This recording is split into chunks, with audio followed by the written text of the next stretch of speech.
ভারতে রাসায়নিক কারখানায় বিস্ফোরণে নিহত ৩৪, নিখোঁজ ২৭। ভারতের তেলেঙ্গানা রাজ্যের সাঙ্গারেড্ডি জেলার পাসামিলারাম শিল্প এলাকায় একটি চুল্লিতে বিস্ফোরণের ঘটনায় ভয়াবহ অগ্নিকাণ্ডে অন্তত ৩৪ জন নিহত হয়েছেন। এতে আহত হয়েছেন আরও ৩৫ জন। জেলা প্রশাসন জানিয়েছে, সিগাসি কেমিক্যালস কারখানায় ঘটে যাওয়া এই দুর্ঘটনায় ২৭ জন এখনও নিখোঁজ।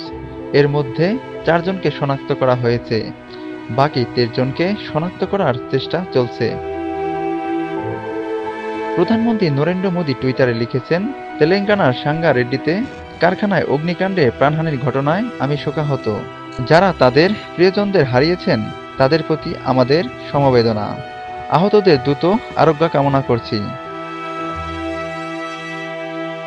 প্রধানমন্ত্রীর জাতীয় ত্রাণ তহবিল থেকে প্রতিটি নিহতের পরিবারকে ২ লাখ টাকা ও আহতদের প্রত্যেককে ৫০,০০০ টাকা করে ক্ষতিপূরণ দেওয়ার কথা জানিয়েছেন তিনি।